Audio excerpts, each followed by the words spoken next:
Today's podcast is brought to you by Audible. Get a free audiobook download and a 30-day free trial at audibletrial.com/eggshow.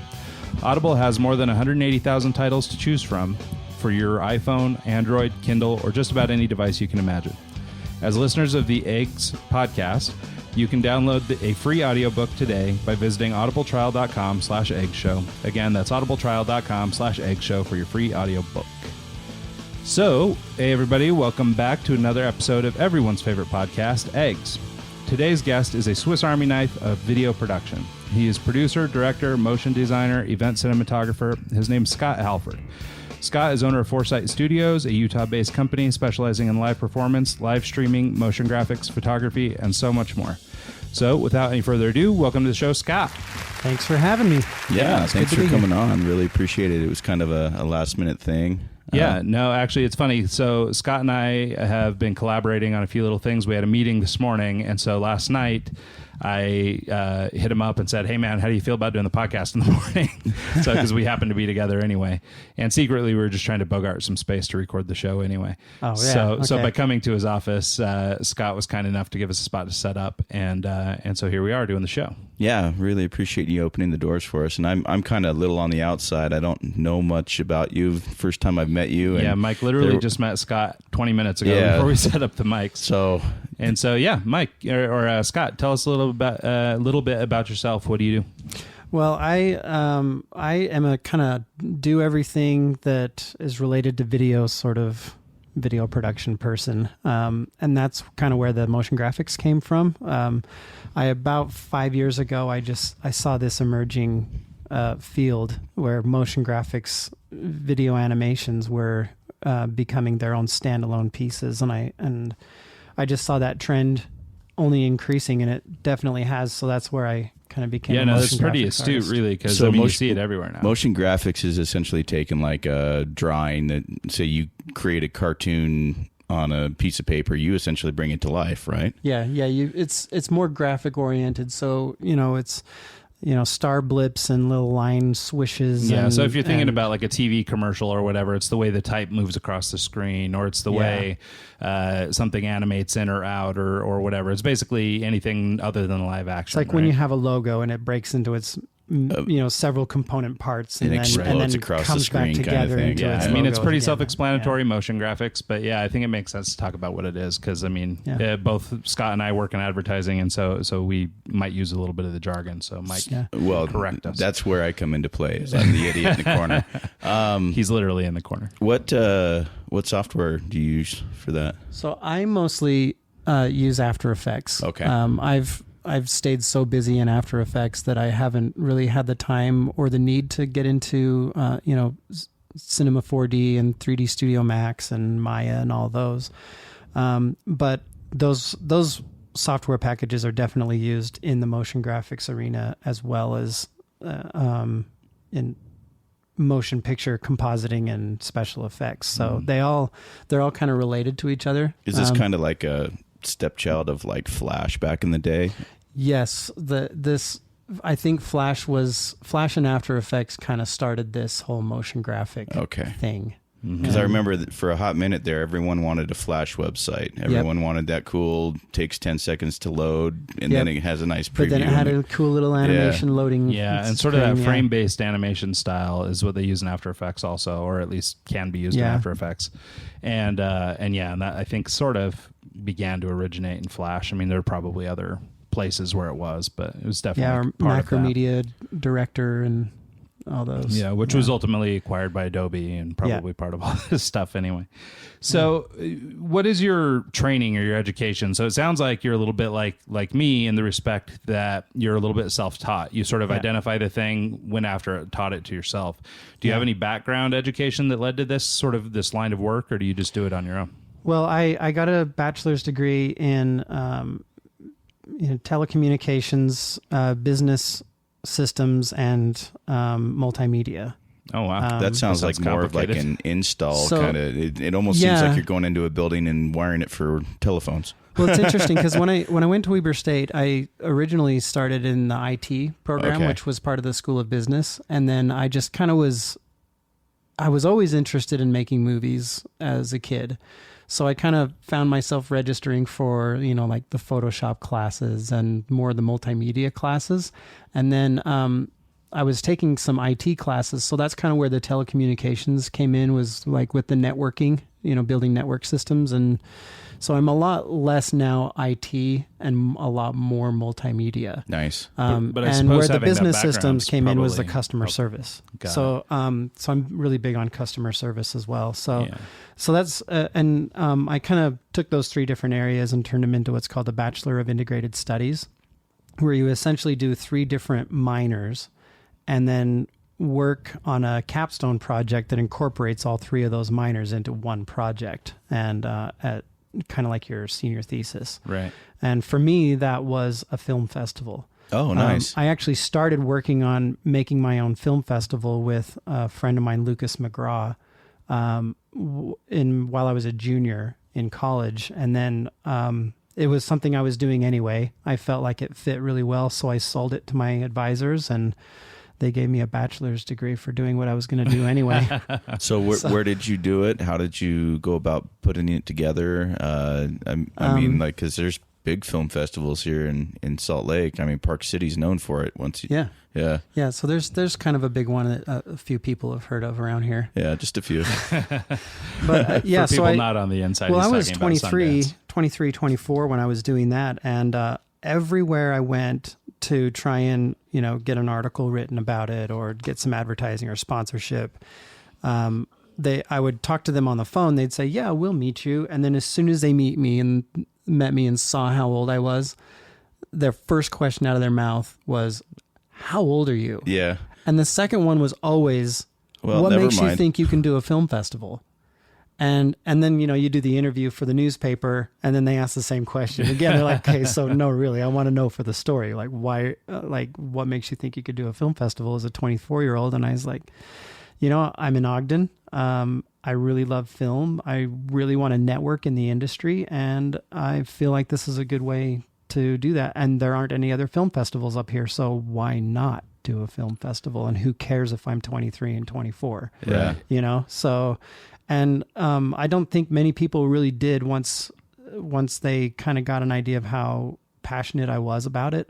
I don't think they cared anymore, and I got a lot of support, and I did that for 9 years. So.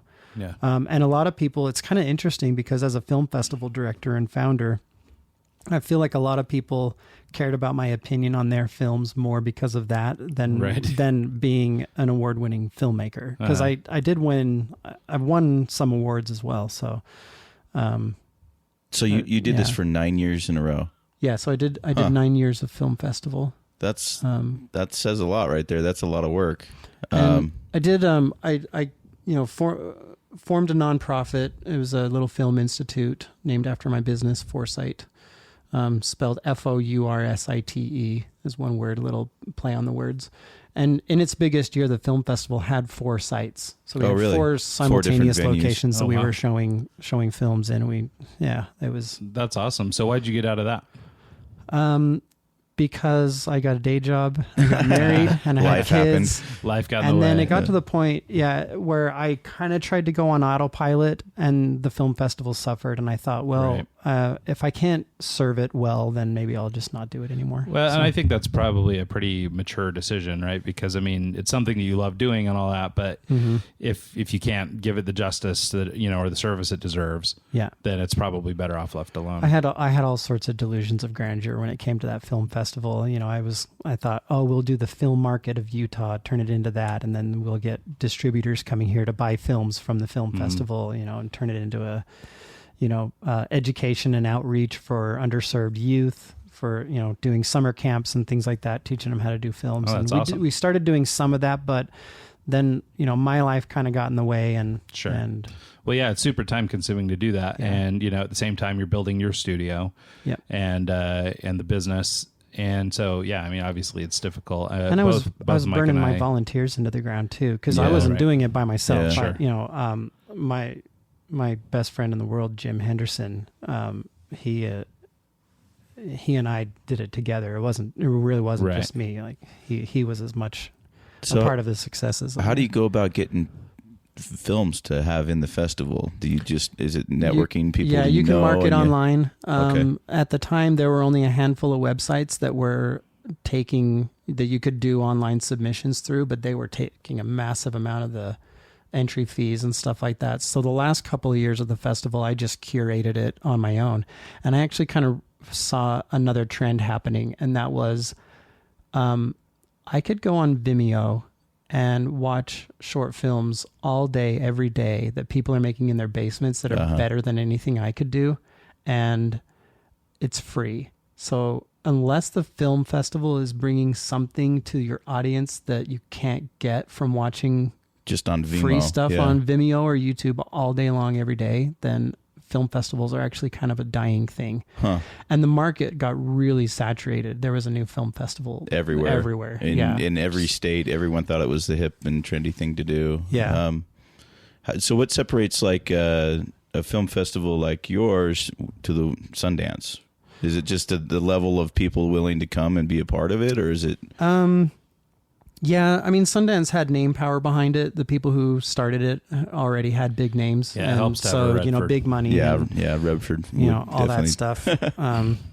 But mine was a little bit more homegrown, and I also found that in order to get my audiences, I had to have a lot of local filmmakers. I was just going to ask. So about half the films ended up being locals, so that we could have them help generate audience and stuff like that. It's like having the local band on the opening bill. Exactly. Yeah, that makes sense. Yeah, both Mike and I have a lot of experience doing events and things like that. And yeah, that's kind of a common trick is you get the best band in any market to open for whatever band you're bringing through. Yeah. And you can draw some people out. I had a lot of support, and filmmakers loved it. We treated them well. We had a good event. It's like I said, I kind of let other things kind of inundate my time. Gladly. I think it's just one of those things that comes with age too. I mean, it's a natural progression. I haven't done things. an event in years, and I wouldn't say that it's necessarily because of my family, but it's for sure because of my family. Yeah. You don't blame them. Yeah, you don't blame them right. because you make that choice. You're like, my family is more important to me than. Well, and when you're 24, 25, 26, you can gamble. Yeah, you got nothing you can but do time. A little bit more gambling. You got more time and energy. Yeah, I mean, because with Mike and I, we never made huge money on any show, and sometimes lost money or whatever. But we did it because we love doing it, more than anything. Well, it's exciting every time you put something together. There's a different scenario, a different outcome, different. You never know how it's going to go, and it could be really good, really bad. But it's almost like a gambling addiction. Yeah, no, it's funny though. I felt that energy. I was talking to a guy last night, and I was getting all jazzed up. He was looking for ways to try and breathe life into his business, and events are kind of a thing I've tried to sell to people before, which has worked out pretty good for clients and things. And so I was pitching to this guy. I was like, why aren't you doing? He's a yoga instructor, so I was like, why aren't you doing retreats? Why aren't you going up in the woods? Why aren't you bringing people out and getting into your chakras and your spiritual journeys and all this good stuff? And, so he and I talked a lot about the ways that events can work as a good extension of your brand or your service or whatever. And so it's a logical one for a company like Foursite to do something like that. But I also like, that bit of sort of community involvement and even if it didn't get fully fleshed out, but the inspiration or the wish to do good for kids or, whatever, I think all that's really good and comes from a good place. The networking was good too, because I did have a lot of people come to me and ask me to do videos and things like that, just because my name was on the top. Yeah, everybody was like, "Oh, well, he's the film guy in Ogden." No, it's true. Even in the chamber, they were like, "Oh, well, you should go visit Scott because he runs the film festival." Yeah. Well, there's so much about establishing yourself as an expert and just publishing content and putting material out there to sort of make yourself the pro. And unfortunately, many people who are just hyper motivated could make themselves the pro without being a pro. Well, it's like Ian Paget, the logo geek guy. I mean, he got into it because he liked logos, but after a while, he'd done so much research on it, he became the expert. Yeah. So anyway, it's kind of an interesting thing, but it's funny because that is kind of how the networking works. And even in my, business now, I'm doing a lot of that kind of stuff. I'm generating a lot of content right now. And the whole purpose is, establish myself as an expert in the field.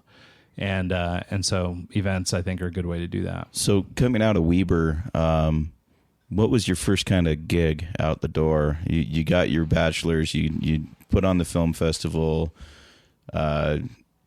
What happened next?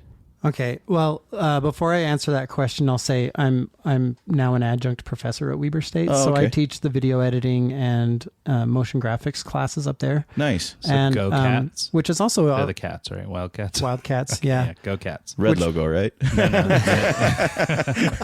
they are flying purple. Not the blue one with the Y on it. Yeah, no. No, Yeah, the purple one with the W. These guys are the purple ones.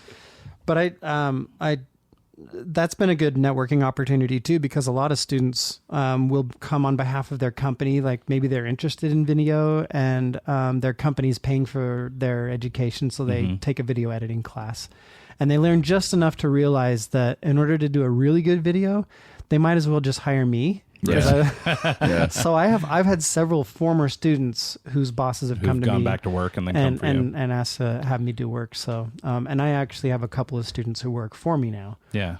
So that's been a really good networking opportunity. But to answer your question, one of the things I talk to my students about is like how I arrived at where I am now, which I feel like I'm lucky because I never the people who work for me now are even more lucky because I gave them jobs out of college and I never got a job that out opportunity. of college. Yeah. I actually went out of college and said, okay, now I need to figure out how to make this work. And in my field, there aren't a lot of jobs, like full-time jobs where you get a salary and you check into work and you get your paid time off and all that, and your benefits and everything. There's not many jobs like that. There are lots and lots of gigs.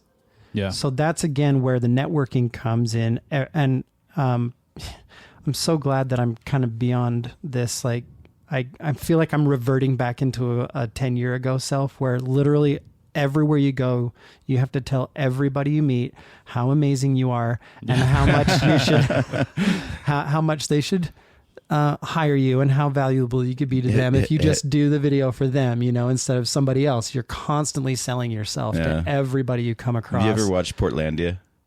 Yes. Okay, they have an episode where you come to my DJ night. And I totally relate to that. It's like you're telling everyone, you're trying to get everyone to come and be excited about it. And after a while, you're just like, man, I don't even want to be here. Yeah. Well, and don't let me speak for you, Mike, but I'm sure it's, similar in the audio engineering space, because not every business needs an audio engineer, so it's kind of a gig-based system, so that networking is key. If you get your foot in the door in a good studio, you have a good gig. But unless you get that, it's kind of like you're off doing your own thing. There's only so many, right? So I mean, if you live in a market that has 10 and studios going or into 20, the studio, you're the dude cleaning the bathrooms, taking the garbage out, and then one day, mixing engineer might not be there, so now you get to fill in or you get to help set up mics, and you slowly work your way up. So it's it's a slog. Yeah. So I had nothing but raw motivation in college, because while I was in college, I made like 10 or 11 short films a year, and then I graduated, and then it was down to like 2 or 3. But I would make little compilation discs and go around to anybody that I already had a connection with. And I would just take them a copy of my compilation DVD of the short films that I had just finished. And, with each one, you get a little bit better because you learn things, and it's just naturally the more you practice at something, the better you get at it.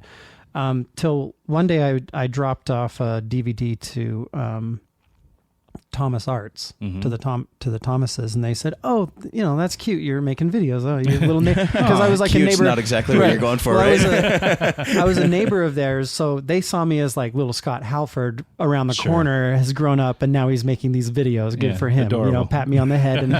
But then I came back a couple years later, dropped off my next compilation of short films, and they were like, "Oh, well, what have you been up to?" And I said, "Well, I've been freelancing for X company and Y company." And they said, "Oh, well, what are you doing now?" And I said, "Oh, I'm just going around and showing off my stuff." And they said, "Well, we could maybe use you for a bit." And so I did a little stint there, left, made some more short films, brought the next compilation back. And it's funny because I talk about how every time I went back and they asked me what I'm charging, I cringed when I said, well, I was making $15 an hour at this other production company, feeling pretty good about myself. Right. They were making bank on me. Yeah. So I went back to Thomas Arts, and when they said, well, how much do you charge? And I was like, 25? Because I've been making 15, you know. Yeah. They were like, done. Let's have you do stuff. I had no idea how good of a deal I was giving them. Right. What's the normal going rate? Well, I don't know. I know there's probably really, levels like a lot of factors in that, but well, if you go, a large fresh college student coming out of college, what should he expect to? If you're lucky enough to get a job, if you can get one in the 30s or 40s, like you're pretty lucky because that's fresh out of college, you know? And that's great money for a recent grad. If you really, the thing is, college can be great if you really apply yourself and it's like, okay, I'm learning this in class. Here's what I'm going to go to do to apply that to what I want to be doing. And then by the time you're done with college, you don't just have your grades and your piece of paper. You actually have stuff like that a you've body of made. work. See, that's where I fell off. Like, because I went through college for audio engineering, and I did like projects like short films where we had this cartoon, and it was a robot, and you had to add all the audio to it. So like his arm moves, you got to get like a servo moving, and like all the different sound effects. And I did a really good job on all of that, but I never saved any of the material. I turned it in, and that was that. And now going back, I'm like, oh, well, that would have been awesome for a portfolio. That would have been awesome to have to show because I thought it turned out good, but it's all on a hard drive that died, which is oh wow. Yeah. Well, I think too what Scott's saying a little bit is also sort of reflective of my college experience. I mean, you know, the school that I went to, Idaho State, has like a mass communications program, but it's kind of all encompassing. And at the time I was going through there, it was really more to do with news writing than it was with ads or anything else. In fact, I took a number of like journalism courses, even though I had nothing to do, you know, it wasn't something I had any interest in. But their design courses, you know, were pretty slim and pretty not great. In fact, one semester, me and a friend of mine, this guy, Jesse Senna, that I used to share an office with, he's a photographer, and he and I taught a big portion of the Photoshop class because we lost our professor mid-semester, and they brought in a CIS student to teach it.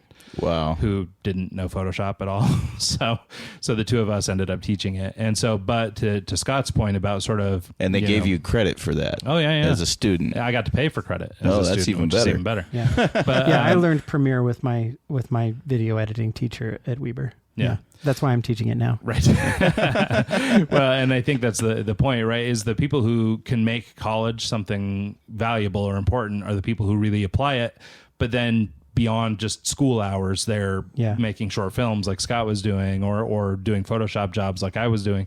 And, you know, or like in Mike's case, you know, out DJing and applying the craft of audio engineering wherever he is. You know, that's part of the reason I wanted to do this podcast, because But like school is kind of the incidental thing, you know, like school's a part of it, but the rest really comes from that drive and motivation. I would never tell anybody not to get a degree, but I would tell them not to let the institution sell them on the idea that the piece of paper is going to get them a job. Yeah. Well, so it's what you do while you get that piece of paper and what you do after that is going. Well, let me have nobody cares. No, I mean, they're like, oh yeah, okay, you got a bachelor's degree from XYZ University, great. Especially in creative stuff. Nobody cares what your GPA was. Right. They want to see what you're going to do for them, and that is the work that you produced. Yeah. Is it Joe Rogan that does the bit on the doctor? Like, there's no one's it was Seinfeld. Seinfeld had the bit on it where it was like, there's always that bottom of the class doctor that is a doctor, but he did the worst in the class, and no one's going to go and say, yeah, go to my doctor. He's great. He was the bottom of the class, but you know, it was a funny bit when he said it. I can't do it justice, but I mean, Mike. I just thought that was funny, credit. You know, like, you know, they graduated, they got the degree, they're a doctor, but well, it's true, and Mike knows because we've been bringing this up with a lot of these CEOs and tech guys that we've been talking to lately, because I'm really interested in sort of the future of education. You know, I think that it's going online, man. Yeah, it seems like online is where it's going, and then also I kind of wonder. I feel like we're almost regressing back to when trade schools were a thing. Yeah, and now you'll hyper focus on what it is that you want to do, and the idea of the rounded education is going to be left for the doctors. Generals or in college are just high school over again. Yeah. Well, you know, I don't need to do high school over again. I did that. So, okay, question as far as in the creative design field and everything like that, how. Like, you're in video, you're in design, I'm in audio. I kind of have the three of us. We could just do just about anything. Yeah, but what I'm getting at is like being multi-talented across software platforms. How important is that to know Photoshop when you're doing video, to know audio when you're doing video, to know like you have to kind of be a master of all trades. Yeah, you really have to do all that stuff. Yeah. And so this is me and my business. If I didn't know how to master audio, record audio, run a camera, operate lights, do the editing, do the motion graphics, I would need to for my business be generating enough work to keep each person who has each one of those jobs employed. Yeah. I'm actually purposefully trying to keep it a little bit simpler, where it's like less headache. It's if I can do it by myself, I can do it faster the way I like to do it every time, and I can deliver the product on time because I'm the only one that's accountable to the deadline. Do you feel yourself getting swamped down too much though? Like, well, I can, and that's when it's like, okay, as long as I can only bring in like 2 or 3 other people, I can still keep it simple enough that I can manage it. Otherwise, I'm talking about what you were asking earlier about prices. If I have to start bringing in an account manager, accountant, an additional accountant, a project manager, a creative director, all that stuff, and all the support staff that go into keeping that amount of work flowing in and out of the business, you're getting up to charging $150 to $200 an hour for everybody's time just to cover the overhead. Yeah. As a freelancer, I can charge half what an agency will charge, and I will make the same work, the same product, the same end result, the exact same thing. Yeah. But it's just you that you're relying on versus 7 other people. It's me and my gear in my office. Yeah. It's not the account services team. It's not the accountants and the lawyers and, everything. I mean, I have those things, but they're not on staff. Yeah. They're not full time. They're not. Exactly. Yeah. Well, and it seems like that, especially in a younger person's career, it is important to be really good at a number of things and sort of master a number of different software and things like that. And that poises you later for leadership and things like that because you can do those things. And I think really, like to Scott's point, it really has more to do with scale when you need to start bringing on all those people. Yeah, because every additional person you need to bring in is another $1,000 a day that you need to cover. But if you could build sort of like a super group of a bunch of people with a bunch of characteristics, a bunch of abilities, you could do a lot more with a lot fewer people. Right, because you and I work together, but neither one of us are employing each other. Right. Yeah, you're not covering his salary, but he's part of the team. Yeah, when we work together, I pay him, he makes money, and if he brings me a job, he pays me and I make money. And yeah, nice. Yeah, and so I don't know. So I think the question you're asking is sort of where's the balance between the master of all things and what's the jack of all trades, master of none. Yeah, I think that there's definitely a balance. Like at least in my mind, there's a place where you just can't do it all, and you do need to bring on some support. Like Scott's got a couple guys that work for him and stuff, and that's obviously to help, I guess, spread his wings a little bit and scale up a little bit. But I think that in terms of like you, the individual, obviously the more you can do, the more knowledgeable you'll be about everything.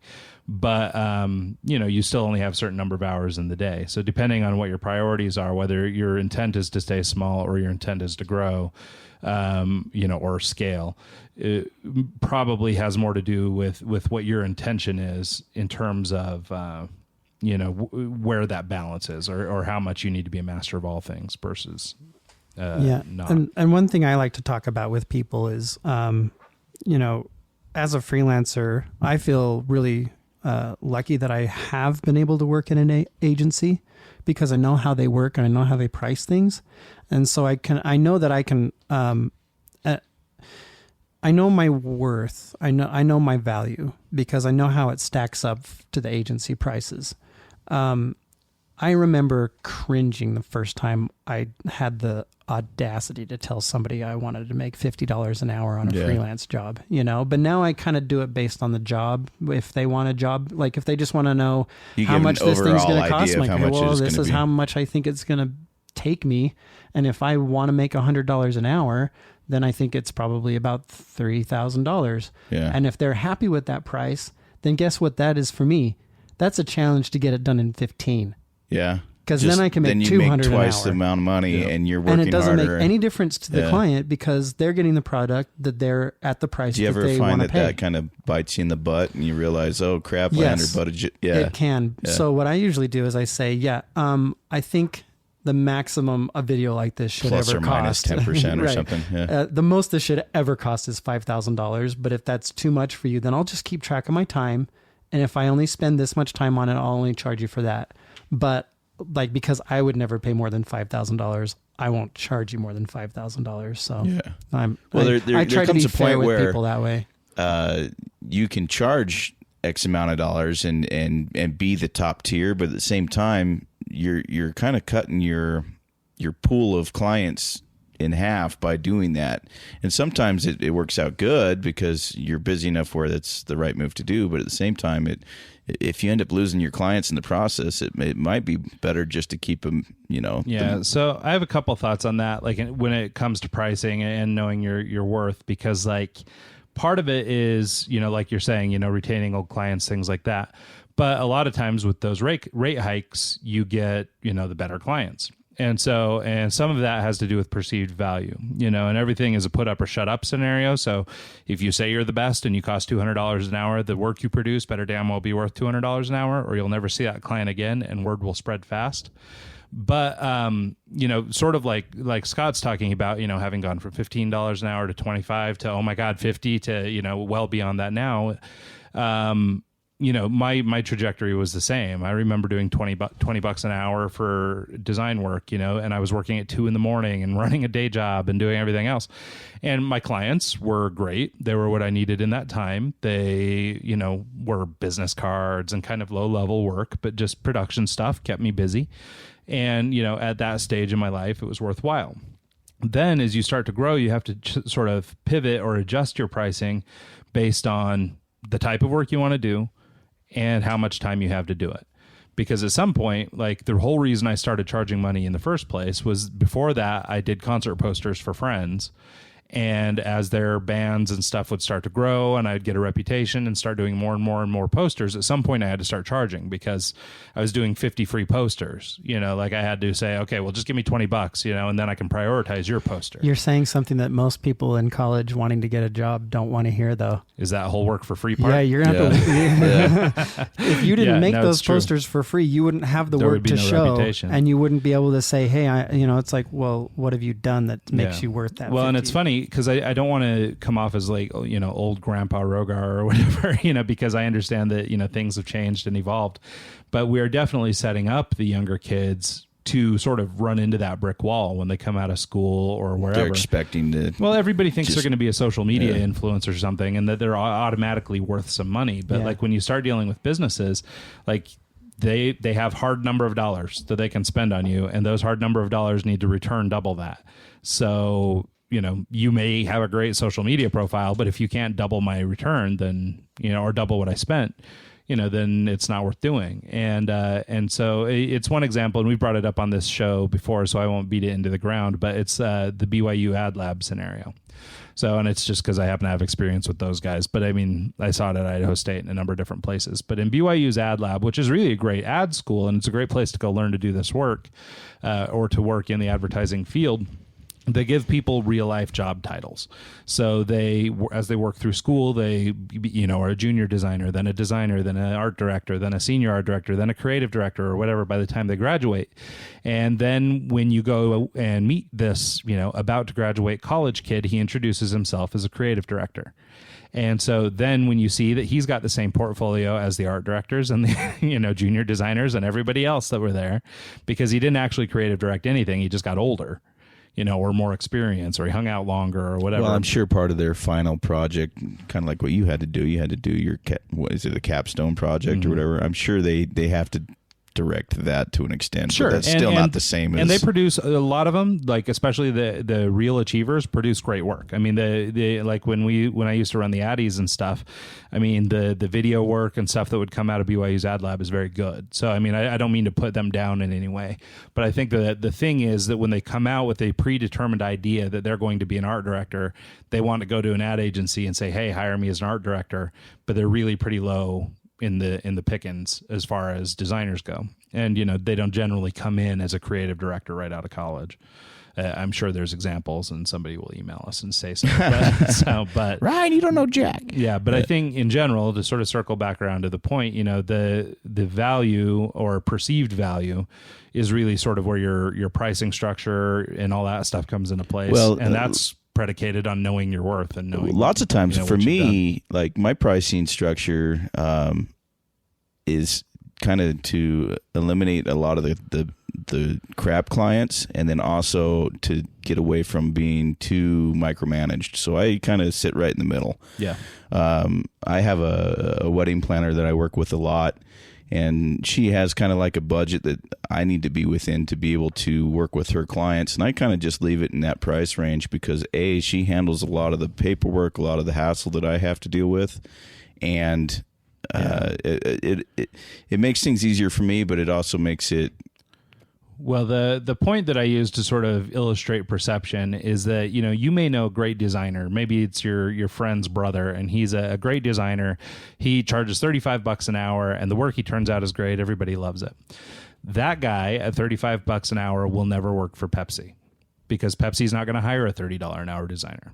Even if he does the same work and he charges them $100 an hour, they'd be much more apt to take the $100 an hour version than the $30 version. Just because they think they're getting more. Just because they think they're getting more. You know? And so now granted, again, it's put up or shut up. I mean, he has to be worth the $100 when they pay it, but a lot of it's that perception. You could be a really skilled guy, but if you're pricing yourself wrong, then you may be doing yourself a disservice, taking the wrong type of clients, burning hours when you shouldn't be burning hours or so on. You also have to remember that with every job you take and every job you do, you're building a track record. Even if whether or not you're doing that work, repeated work for the same client over and over and over, because what you're able to tell yourself will reflect in what you're able to tell your potential clients. I have one client that has been very faithful to me for about 18 months now, but that it took them about 6 months to even give me a job because I didn't bat an eye when I said, I want to make $100 an hour doing motion graphics work for you. Because in your case, you'd proven your worth. They thought, that's because I've been doing this for a little while now. But but the reason why I know I was worth that is because what they were asking me to do, I know I'm good at, and I know I'm fast at. And they took a long time. How long it's going to take, too. Right? Yeah. And they took a little while because that was kind of a little bit expensive for them. And then finally, they just reached saturation with all the freelancers that they had, and they finally had to call me. Well, guess what? My invoice came in less than the other freelancers they were using, and they were more happy with the work. And I delivered it early. That's what you get when you hire a professional versus. Okay. So, but there's also customer service. You know, it's like, if I commit to a project, I am committing to get it done on time or early. And I can't tell you how many times I've picked up a job where someone's called me and said, hey, we hired this guy to do this. He just ditched us over the weekend. Can you help us out? They are never going back to that guy again, ever. That's what happens with brides and people in the wedding industry that try and hire their DJ or their wedding planner or whatever on Craigslist, trying to go for the broke, and then they realize that the $400 DJ that they hire on Craigslist canceled on them last minute. Exactly. And now what, Now they're going and they can't find the professional, and every industry has that. Last year, I made really good money on this client, and they actually tossed me some of their higher profile work because I knew that they were going to get it on time. They knew they were going to get my work, and they ended up winning awards for it. Nice. And it has turned out to be really good for their company. And that's kind of where how does that work for you? Well, that's where I've kind of set my market at. I'm here to help you with your relationship with your client. Okay. I'm not, synergy. Because I know what I'm good at and I know what I'm not good at. I am good at making swords. I am not good at drawing pictures of swords. Okay. All right. That's why Ryan's here. Ryan, you draw me a picture of a sword. I will make you the most beautiful sword you have ever seen. Yep. But I can't draw that original picture to save my life. So I'm not here to like take your creative director's job. I'm just here so that when you get busy, I can execute your creative concepts. Yep. So I can support whatever it is you're doing for your client. Yep. And that seems to be kind of the underlying it. theme today too, is we're talking a lot about relationships and sort of that networking bit. And that's the thing, Scott and I were lucky enough to work together quite a bit. And then now at this stage in life, we can maybe do it more often. And so, but that's based on having worked together for a number of years and sort of an understanding of where we're at. And then, sort of both being at kind of a mature level in business or having an idea of how to run a business anyway is, helps us in terms of pricing and expectation and timing and all these other factors that you don't necessarily get as a kid right out of school. So, So anyway, so I think that that's pretty valuable. So, what's an average spot, like commercial spot? A minute, 60 seconds? Well, the format's kind of changing with online, but yeah, you're typically 15, 30 in a minute. So if you're doing like motion graphics for a 30-second spot, what's the turnaround, like production time, like 5 hours for a 15, 30-second Yeah, spot? if you only have the budget for 5 hours of my time, it's going to be a very simple animation. I can do something 30 seconds long for you in 5 hours, but there's not going to be a lot of finesse that's going to be given to it in an effort to just get that done and get it out the door. So realistically, I've done 30-second commercials where just my portion of it took me almost a month. Wow. Because of the budget level. And, and usually the exposure that the spot's going to get, like if it's a national broadcast, spend a little more time on it. Spend more money on it because you don't want to be embarrassed to put it out in front of millions of eyes, so you spend more time. Well, you can always, it's funny when you go from like the Chevy commercial to the local news. There's a big difference. You can not only see it, but you can hear it You're looking at the difference of hundreds of thousands of dollars versus thousands of dollars, not even tens of thousands. Like the local car commercial, every car, you're only making $1,000 per car, even on new cars. If you're a dealer, you don't have $50,000 because you need to sell 50 cars that week just to cover your ad, spots. So you only have maybe a couple $1,000. I think a lot of the local dealerships get a lot of their spots from the dealership and they just do voiceovers on them, right? Sometimes that's how it works. Yeah, they get graphics or video clips or whatever. Most of the big car manufacturers have libraries of assets and things like that that they can use. So I've actually worked on a lot of those, and a lot of the concepts are, what can we turn around in a day? Because that's all these guys have the money for. Yeah, we've got an 8-hour budget. What can you do in 8 hours? Yeah. And so it's a brief write up. It's a little internal voiceover by somebody that's nearby. It's, it is a bare bones version, So, and it's like anything, right? There's, sort of different tiers, you've got your, I don't know, and no offense to any of these car manufacturers, but you've got your Chevys and your Toyotas and your Lexus and your Mercedes and your Maybach and your whatever, same goes with TV commercials or animation. As an artist, though, you don't ever want to like purposefully do something that's cheaper looking. Right. You always want to make it better. Well, you got your own brand that you got to look out for too. Right, it's your personal brand. But this is another one of those customer service things. I don't know why I'm going to just harp on this right now. No, it's super important point. It's like you want to serve everybody equally because that's what keeps them coming back and keeps them happy. And you know what? If maybe that car dealer is really, really happy and he sells a car to a lawyer because their ad was pretty good, you get a referral and then maybe you got 3 times the money to do something for the lawyer. And, kind of like bounces around. And then, well, and that's the thing. Like the lion's share of my client base have come to me by referral, and it's because I did a good job for somebody else. I don't think I've paid for advertising in at least 10 years. I don't advertise at all. Yeah. And I used to have a Yellow Pages ad. Yeah. That tells you. So, but that's the whole point though about sort of networking, and then, to the customer service point, doing that putting your extra effort into everything. That's the stuff that follows you. It's funny because with a lot of these, like, I don't know, social media influencer types and stuff, the message is always about me and I'm projecting it out onto you. But the ones who do the best, or the ones who are the most authentic in business and social and wherever, are the ones that are actually doing something with a good cause behind it. Yeah. And in this case, it's customer service. You know, you care about that customer, whether they come to you with $500 or $5,000. There are some realities, right? I mean, you can only burn so many hours, you can only do, you know, so much work or whatever, but you'll do the best, you know, best you can given the scenario. Yeah. So one part of my business, it's not glamorous, but it's like the local dance studios recitals and the high school musical productions and stuff. I have such a good reputation locally that I am not pursuing new clients, but I pick up at least 10 a year. Yeah.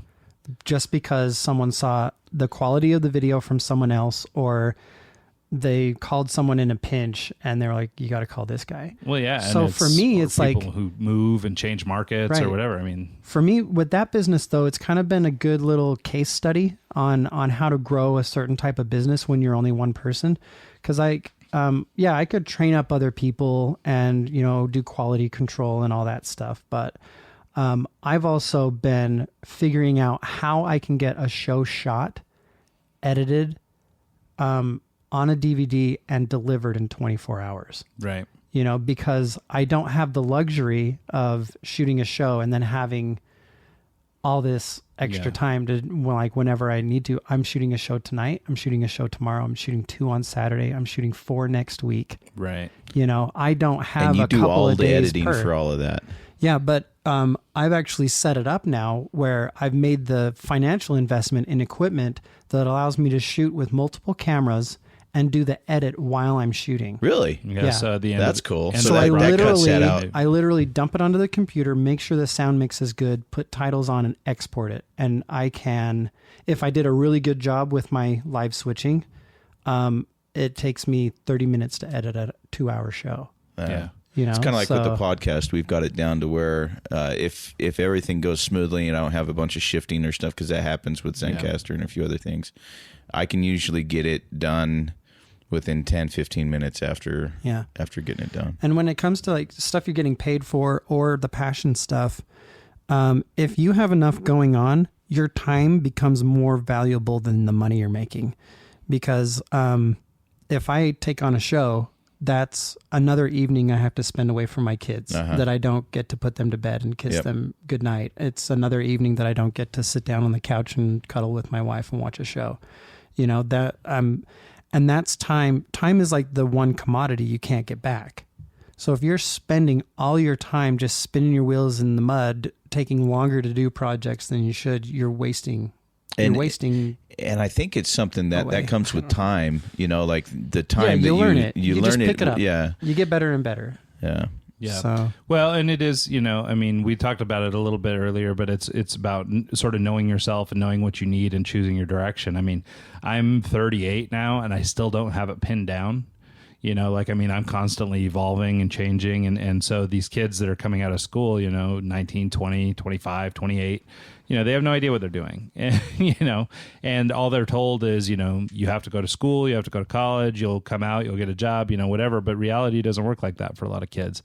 And so I think they come out of school and they're set up with some, you know, predisposed ideas that aren't very real. And so I think, you know, talking to Scott about this kind of stuff, I think is really helpful because it's important to show that it is a process and you're not expected to have it figured out by the time you get out of school. Yeah, it definitely, it's a learning curve in everything. You've mentioned a few times that your deliverables is a DVD at the end of the thing. You just give that to your client, or is Venmo, or not Venmo, Vimeo? Is that the newer kind of way to release video, or is DVD still the kind of the thing to do? It depends on how old your grandma is. Yeah, depends on. Yeah, obviously, speed to market, I guess, would be Vimeo, but yeah, I can get that turned around really fast. I'm actually reaching the point where I've been saying this for a couple of years, but we're probably only a few years away before we can't even burn a DVD anymore. You don't even have the option on your laptop doesn't even anymore. have a drive anymore. Yeah.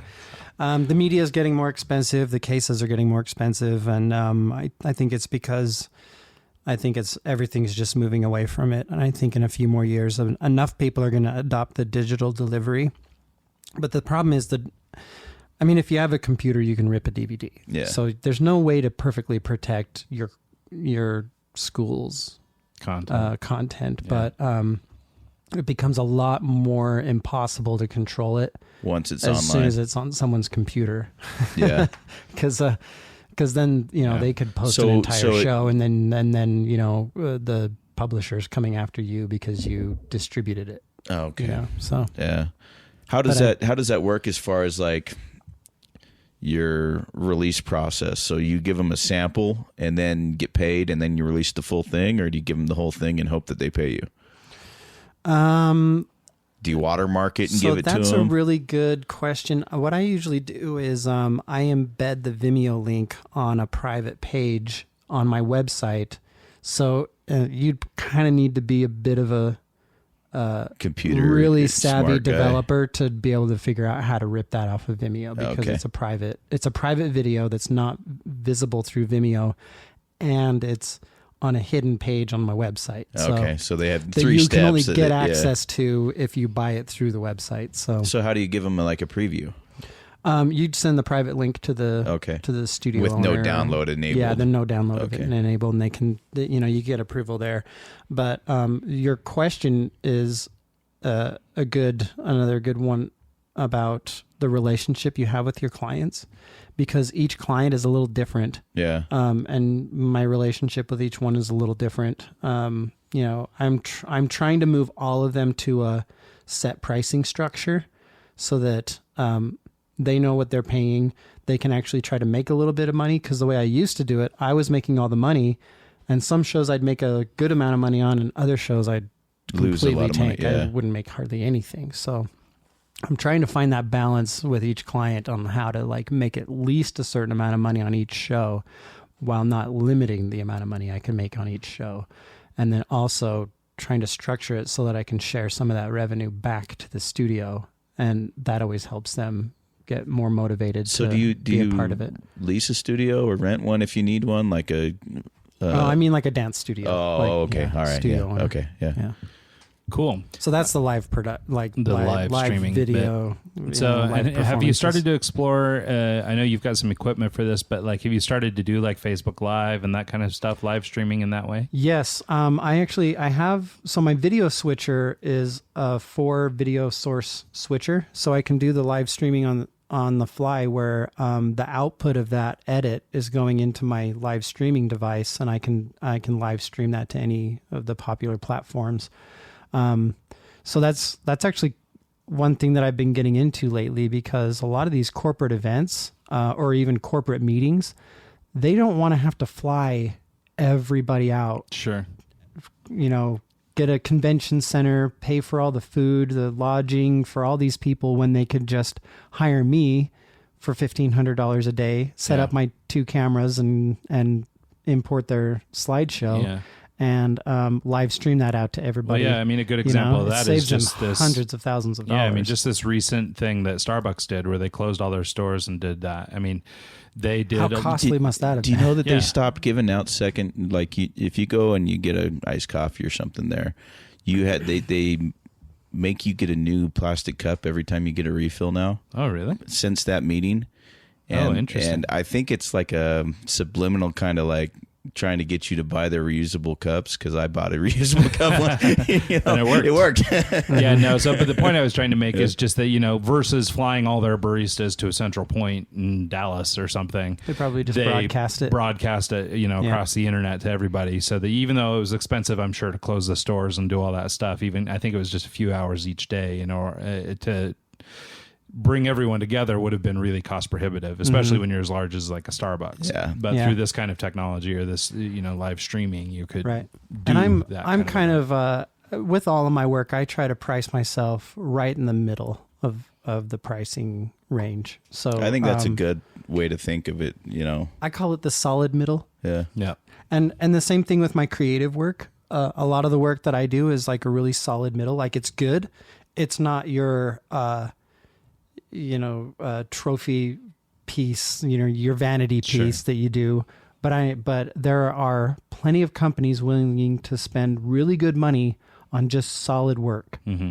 It doesn't have to be overly produced or anything. Yeah, and like you said, so much of it too is just dependability, reliability. Right. They know they can call you, they're going to get a level of work, and they know that you'll deliver on time. Yeah, so I'm not gonna take a year and a half to turn around a 60-second commercial for you because because my creative is so amazing and I just need that amount of time.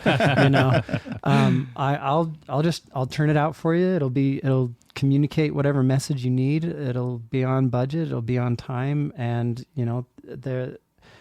like I say, it's not always super glamorous, but they're always happy to have that work done. You know, and there is a ton of it.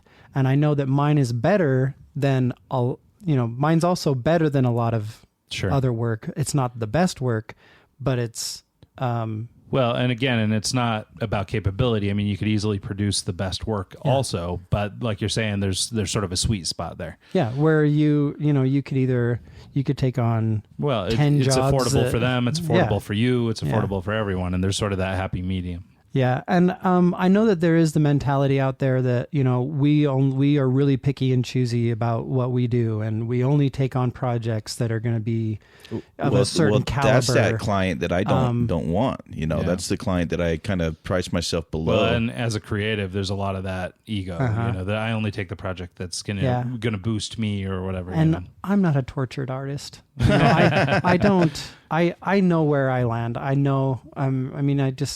I know I'm not the best, so I'm not going to act like the best, but I'm going to deliver if I commit. I've always joked about that too, that it's important to honestly assess yourself and know where you're at. But, I'm sure you're capable of producing anything these big shops are doing, but, finding this spot where you can actually work and make a steady living, and it's a little bit expensive for the little guys, not expensive for the big guys, and it's that perfect sweet spot for staying steady, and that's super valuable, especially as a freelancer. Because a lot of these companies that are asking for work, if you do that ultra high end creative stuff on them, it would kind of be lost on them anyway. They appreciate that middle. Yeah. That solid middle just as much as they do the really fancy stuff. That's true. Come out that looks decent, and you could spend all the extra time and they wouldn't notice the subtle differences that you spent the time on. Yep, well, they might, but I still put a lot of those subtle differences in though, because you need to be able to show your work off still. Yeah. Cool. All right. Well, with that, I think we're starting to get a little long in the tooth. So, Scott, where can people find out more about your business? Can they find you on the socials? Any of that kind of stuff? If you look on Facebook.com, FS Motion or Foursite Studios, Vimeo.com, Foursite Studios, or just FoursiteStudios.com. And that's Foursite? Yep. Okay. So there's Foursite Studios. That kind of focuses more on my video production and live streaming stuff. And then FS Motion is a work in progress that's more just immediately for the motion graphics work because I need to separate those out. Yeah, and there's some really cool demo reels and stuff like that on the website, so go check it out, and you'll get a feel for all the stuff we've been talking about. With that, anything else, Scott, before we get out of here? No, we talked a lot more about business. Yeah, it was a lot more tell business. You about my nerdy stuff. Oh, well, let's hear something nerdy. I just kind of grew up. I just have been realizing lately that I was more of a nerd, that like I would play Mega Man, and then me and my friend would like... He's the little blue guy with the cannon arm. With the little cannon arm that you can change out and stuff. Mech Warrior is what we played. It was, I remember. But it was like Mega stage Man. by stage. It was like each little room was like a compartment in a video game. So like me and my friends would like design whole levels. We'd take pieces of paper and lay them out through the room and design all these Mega Man levels and stuff. And I don't know. It's Star Wars was a big influencer for me growing up. Total nerd. But I never really realized it though, because I'm not like a mega fan of anything. Right. But you just enjoyed it. But I really enjoyed that stuff, and I was not interested in sports, so I guess I was a nerd. Well, it's funny too, though. Like as you get older, and then you look back on that stuff. Like I'm super nostalgic for all that old Nintendo crap and stuff. Like I mean, I still play it. Yeah, I got the emulator on my iMac. That's it's super fun. I love going back to that stuff. Like even like the original Mario Brothers and stuff like that. I love that stuff. Yeah. And well, even the newer games, I jump on them. I don't know what to do. You get me on an NES, and I'll dominate. Yeah, I want to say like my kids had like a Nintendo DS or something like that, and they had I want to say it's like Mega Man X or something. Yeah. And I was so stoked for it because it was like the latest Mega Man, but it was like supposed to be I guess it's more modern or whatever now, but it wasn't as good for me as the old ones were, as I remember. Just a little side-scrolling thing. Yeah. It didn't even scroll. It just like you got to the end of the screen, and then it shifted over to Yeah. Oh, it's awesome. So cool. Well, we might have to get together and do this again because I know. I mean, I think we just barely scratched the surface. Yeah. I mean, and I'd hope to get into some of the background stuff that we get into with everybody. Where'd you come from? How'd you wind up here? All that stuff. But I think we had a really good conversation on this stuff, and maybe we'll circle around and do it again sometime. We got a little bit of it. But yeah. Okay, next year. Well, thanks, Scott. Really appreciate the time. And the office space to set up in. So cool. All right. Well, with that, you can find the show, eggscast.com. Follow us on the socials at Eggs Show on Instagram and Twitter. You can find me, r2mg.com or ryanrogar.com. That's Ryan, ROGHAAR.com. And Miguel? Just djontic.com. ONTIC. Yep. Cool. All right. And with that, we'll see you guys next week.